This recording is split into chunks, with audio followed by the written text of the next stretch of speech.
This is the Greg Bedard Patriots Podcast with Nick Cattles. And Greg, what's going on? What in the name of Mike Petraglia happened on the field here today with the Patriots? Not just with the injuries, but just, we thought this was just going to be cakewalk, sort of game over a miserable Bengals team. Burrow wasn't going to play. They're reeling there.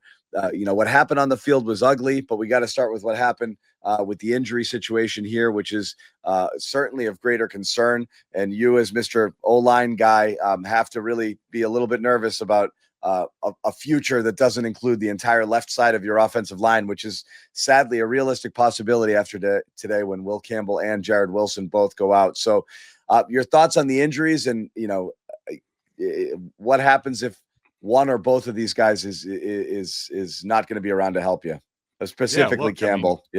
Look, the injury situation got really bad. And look, we have talked about it before. The Patriots, part of the reason that they climbed to 9-2 is that they had really good injury luck. Really, for most of the season, the only thing they had was Christian Gonzalez in the first 4 games. And, a little bit of Stevenson here, a little bit of Booty here. Then Milton Williams goes down. And then in this game, it was, really tough. It looked like both, first Jared Wilson and then with his ankle, Will Campbell, they didn't show a replay. It probably wasn't a pleasant replay. When I went back and looked at it in real time, just the TV copy, it looked like, I want to say it was his right knee. It could have been his left knee. But it's his right. It got caved in. Yep. You got caved in. Yep. From the outside. And, it's interesting that I was observing that, I don't think any of the Patriots offensive linemen wear knee braces, where at certain times under Belichick, that used to be a thing where he mandated you wear knee braces just to help sort of prevent these type of roll up or what have you situations. Look, it's going to be challenging. I do think that, the Ben Brown for Jared Wilson, in some ways, I don't think that's a loss. They could actually end up being better with Ben Brown at left guard. It's funny, Taylor and I were having a conversation, I think, during the last game where, do you think about going to Ben Brown at left guard with Jared Wilson? But then Jared Wilson responded with his best game as a pro last week. So I'm not too worried about that. Look, Vederian Lowe for Will Campbell is not great. I thought Vederian looked pretty good today. I know a lot of people have the visions of Vederian Lowe from last year in their heads. PTSD. Yep. Yeah, you got to separate that. You got to forget about that because first of all, the coaching wasn't great. Second of all, the offensive coordination wasn't very good. As far as Josh McDaniels, his first priority when he draws up a pass play is, how are we going to protect this? And including who needs help, who doesn't need help, that sort of thing, where Alex Van Pelt never really considered that last year. And I think it made things on both sides, whether it was Vederian Lowe or Demontre Jacobs at right tackle, it made it a lot worse than it was. And so Josh McDaniels is no stranger to dealing with big injuries on the offensive line and figuring it out. And, he will do that. But, like Mike Vrabel said in his post-game press conference, I don't think anybody's going to feel sorry for the Patriots. I mean, yeah, it did. From Drake May's reaction, he was pretty emotional at the podium. It seems to think that both those guys, or at least maybe just Will, are out for the year. The way he reacted, he was pretty emotional about it. So it's going to be a challenge. At least you're not the Chargers that lost both offensive tackles. This stuff happens around the league. I know it was a feeling there like it was never going to happen for the Patriots, but as Vrabel also says, football is 100% injury sport. And at some point in time, the Patriots were going to go through this. And, it took a while. Now they're just like everybody else. They're going to have to figure out a way. And, I'm confident that, especially with the offense, I have a lot of confidence in Josh McDaniels scheming around it. Milton Williams has been a loss. Hopefully they don't lose too many other people on defense. I think that it's tougher for them to overcome some key injuries on that side of the ball than it is on offense. But look, they have a heavy dose of adversity right now. Yep. And Greg mentioned it. Here is Drake Maye talking about the injuries after the game. Shoot, I love those guys, man. It's they're gonna be all right. I think that's the big thing about those guys. They're gonna work hard and they're gonna be back, and they've done such a good job for us this year, man. I love those guys. Will and Jared, they've been meant a lot to me. I've got to know them in different ways, and it hurts. It's disappointing, man. But hey, that's this game. That's that's life, and they'll bounce back and help us down the road. Yeah, you can see it. Yep. Didn't sound good. Doesn't sound good, and the down the road is ominous as well. Way down the road here. So yeah, and those are the worst types of injuries. Those offensive linemen. You're just a bystander, and somebody just comes flying into your legs, and there's nothing you can do to protect yourself. So that's rough. Brought to you by Prize Picks, #1 daily fantasy sports app in all of North America. Pick more, pick less. It's that easy. Use code CLNS, get 50 in your lineups after you play your first $5 lineup. And again, get in the action. It's a great time of year to do that. However you want to play it, you want to just focus on one sport, many sports, cross sports, doesn't matter. I kind of like to stay on one game, but do it however you want. You can stack stats. You can take Drake Maye more on 3 or 4 different things, which I think a lot of people would have done today because you thought he would absolutely light up the Bengals' miserable defense. It didn't really happen, but you know how to play, more or less 2 to 6 player stat projections. It's all you have to do. And you saw the code on the screen. Download the app, code CLNS, get 50 in your lineups when you play your first $5 lineup. Lots of cool other features. You get free squares throughout the week, injury reboots, flex play, where you can cash out if your lineup isn't perfect. So again, there it is, code CLNS. Download that app. Play 5, get 50 instantly. Prize Picks. It's good to be right. So we'll see if we get any updates during the show. We'll give them to you right away.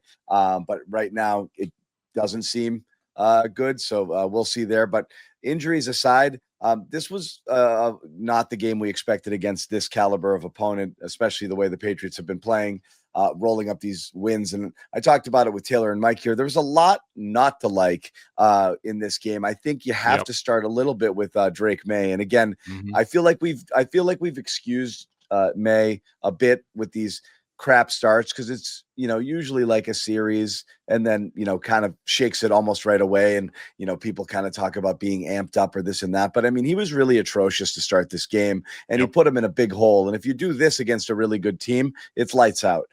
You did it against the Bengals and it wasn't. You got a gift from Flacco coming back, and all of a sudden you're back in control of the game after the Marcus Jones pick 6. But this was bad. I mean, this is stuff again. Why does he start games this way? You have any idea? So I thought this was an outlier to me, as opposed to some of maybe the slow starts. Like this wasn't amped up. He was off. Yeah. No. So this the one thing that I wondered about, and I did mention it on Felger and Maz, was this was a team where when they got to 9-2, I mean, other than the Thursday night game, I thought it was really an ideal situation for a young team getting put together, where basically for 11 weeks, it was like they were on schedule. Like they didn't have like an early bye, like a week 4 or week 5 bye where everybody goes away for 3 or 4 days and comes back. Like they were just together for like 11 straight weeks plus. Like, Monday doing the same thing, Tuesday, Thursday night, offensive line, dinner, all those things. Like they got into a really good rhythm. And I think that, probably helped Drake Maye. Drake Maye was largely in a pretty good rhythm this year. I did wonder, with the weekend off, does that throw off their timing a little bit in terms of what they've been able to do to this point? And I think we did see that early. Drake Maye, he wasn't amped up. He wasn't, this wasn't a slow start. He wasn't close on like a lot of his throws. It looked like he was almost like too chill, too lax. Like, I'm pretty sure that he tried to throw a no-look pass to Travion Henderson in the left flat and didn't even come close to him. The interception, the pick 6, Hunter Henry's wide open. There was a throw to Diggs that actually one of his completions in the first quarter that he was lucky that Stephon Diggs like picked it off the turf. Picked it off the ground. Yeah. That was low for no reason. Yeah. There was a throw, later behind Mac Hollins. Like, I just think that he, for whatever reason, was it the layoff? Was it the opponent? He just came out a little bit too low energy in this one. That's okay. And I think the team did not play well. Look, the Patriots gifted them 10 points. Their first, whether it was the pick six and then the horrendous defense before halftime. And then you had the 2 goal-to-goal situations where they only get 3 points. They should have had 14. You look at the stats. I mean, the Bengals were 23% on third down. They threw for 187 yards. Like, they did run the ball well, obviously. But, you look at all the stats, and the Patriots should have won this game going away, but it's because of Drake Maye, his start, and giving them pick six, and then the not punching it in goal-to-goal situations twice. I mean, they're 0 for 2 in the red zone, 0 for 2 goal-to-goal. That's why this was a game. It largely wasn't a game, and then there was some game management stuff, whether it was at the end of the first half or towards the end of the game. The Patriots just. A lot of it was self-inflicted wounds. It shouldn't have been that close. They're way better than the Bengals are, and they have only themselves to blame. Yeah, and I guess I asked Taylor and Mike this, but last year, how much of this was just a bad day at the office versus, okay, I have some concerns, and I saw some of them play out today? I think it was largely a bad day at the office. This is now 3 straight weeks that the run defense has started to go downhill. It's not a Milton Williams thing. He certainly helps, but it was not good today. Of course, I don't love them giving Chase Brown 21 yards before halftime for free. Like, I don't know what they were expecting. 2 plays and the Bengals are in field goal range. Jalen Hawkins blows the coverage on T. Higgins right before the field goal. I mean, it was a good call. It was just poorly executed. And, as far as, I would agree. I heard the end of, Taylor. I would say, their inability to consistently run the ball. Stevenson was terrible today. I think he had 6 carries for 5 yards. I mean, I was just looking at some of the stats. Like, the Patriots, I think, had they had runs 25, almost 26% of their runs went for 0 or negative yards. Their offense had nearly 33 plays of 0 or negative yards. That's a lot for this offense. And I think most of it was just a bad day at the office with the layoff and also trying to get up for a Bengals team, that didn't have Jamar Chase and Joe Burrow and Trey Henderson and all these guys. And I think, the Patriots played with their food a bit in this game. And the good thing is that this team is learning lessons, or should be learning lessons, while they're winning. That normally doesn't happen to you in the NFL. So those are all things that are positive for the Patriots. Yeah, there's more to the running game than just one guy. But we've seen Henderson have success these last few weeks with Ramondre Stevenson being out. I was curious how they were going to play it today with Ramondre Stevenson coming back. I thought they might try to alternate series and give him, give him a little bit more,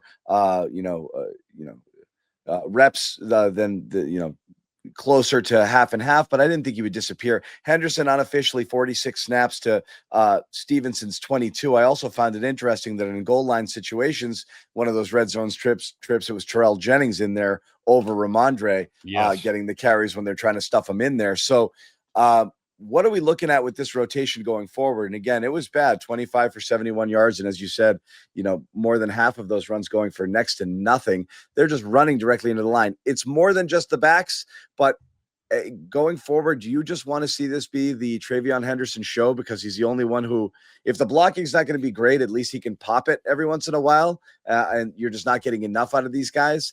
Because I mean, Stevenson, even before the injury, his metrics were brutal in terms of broken tackle rate and what he was able to do, in terms of EPA and all of that stuff. So I don't know. He looks off to me. Again, he's getting met at the line of scrimmage or behind it all day today. So I don't really know how to judge his outing. But what are they going to do with this situation going forward? Is today indicative of how you see it's going to play out? I'm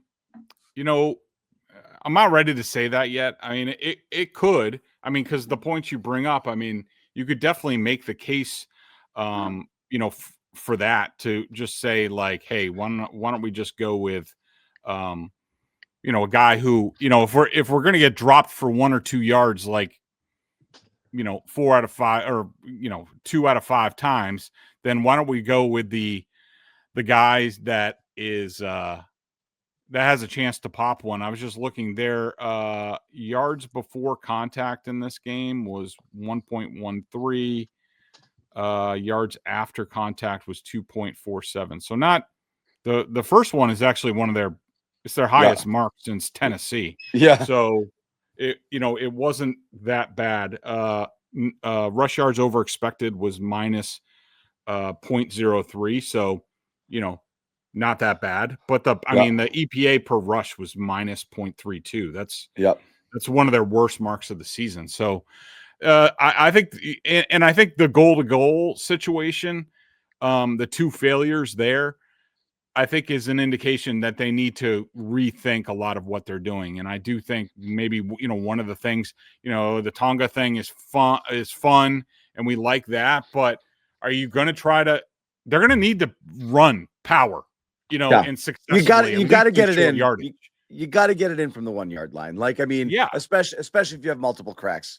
Right. And so, you can't be cute there. You got to be able to just get there. Yeah. Do they go find a real fullback or, something like that? Are there any of those guys available to maybe help things out? Tonga's got a lot on his plate right now. We saw him go out briefly and then come back, without Milton Williams out there. So maybe that experiment is over. So, are there other alternatives? Because right now their power rushing is just not nearly good enough, and they're going to need to do it. They're going to play in weather games, and they're going to play in cold weather games. And so they're going to need to be able to push some piles. And, Ben Brown is not a road grader going in there. Vidarian Lowe is not. I don't think either of those guys. Campbell was probably their best run blocker in terms of like edge and playing with power and playing with nastiness. The other 4 guys were not exactly glass eaters up there. And I think that's been a problem for this team. It definitely has. Among the other things we wanted to talk about here before we let you go, receivers were largely, invisible to start the game. A lot of tight end stuff going in there. But you get a decent Hunter Henry game, and it's another one of those rotating. Everybody, sometimes new comes in with a 100-yarder. But just in terms of their plan of attack, the way that they went about it, Taylor had mentioned, and this has always been a concern of mine with this particular group of receivers here, is at some point teams are going to figure it out and just start playing a higher percentage of man against them. And I think you're seeing it, and I think you saw it here. And I do wonder going forward if that's going to be a little bit of the blueprint, because go ahead, you can't really run the ball.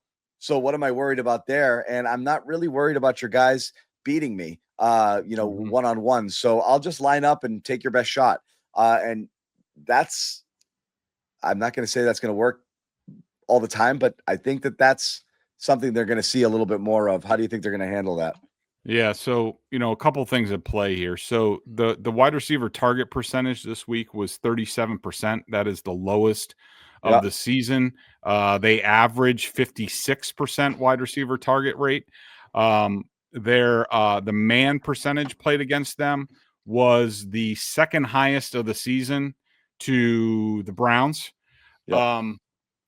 And there's another thing that I think is a little bit at play, is that I think, and we've seen it the last 2 games, Drake Maye has been the lowest. He has the lowest check down percentage in the league. And I think that's been a point of emphasis for him. Like, look, if you don't have something, then just take the profit. Whether it's the running back, he's been hitting Henderson more in the past couple of games. The tight ends also factor into that because they're chipping. So I think there's a balance that needs to be struck there. But yeah, I do think that's sort of like the worst case scenario for the Patriots is that they go up with a team that can get pressure with 4, which the Bengals couldn't do today. The only time they really got pressure was bringing extra guys. There was one time where Geno Stone came off the edge. He was unaccounted for. That's Maye's guy, and he ended up taking a sack where he just needs to turf the ball. But, you worry about a team like Denver or Houston that can play man-to-man on the outside and get pressure with 4 or 5. Yep. And it's going to be tough for anybody. It's not just the Patriots, as we saw with the Buffalo Bills, with the Texans, as we saw with the Kansas City Chiefs, with the Broncos. So that's the toughest thing. That's when the Patriots were going really good with, Revis and Browner and, those guys, and whether it was Aqib Talib, it was the ability to play man coverage and then get pressure with 4 or 5. And the Patriots were great at that for certain stretches. And so, yeah, it's going to be a challenge. But I think Drake Maye's really good about learning as he goes. And so he'll take the game film and get better from here. Yeah. And again, the checkdowns are one thing. I know this is like a really simple analysis that a lot of people make and have made dating back to last year regarding Drake Maye. But do you want to see more design plays where you're getting him out and let him use his legs a little bit more, just knowing that they don't have a lot of ways to beat you with their personnel on the field? You need to start, whether it's the checkdowns or whether it's a few more design runs, provided that he, can protect himself. Is that something you would want to see? And they can't really run the ball on their own. So you're trying to loosen things up a little bit. Is that something McDaniels could try?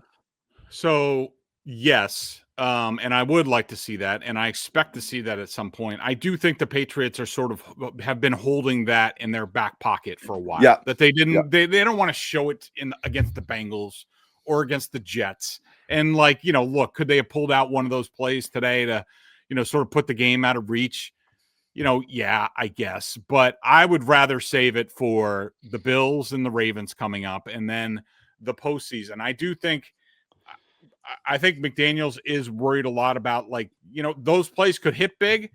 They could also get you really bad negative plays. And for some reason, I don't know what it is. I don't know if there's a tell or these guys are just they're getting to the point where it now seems like Maye's getting a lot of pressure off of his right, because he likes to roll right.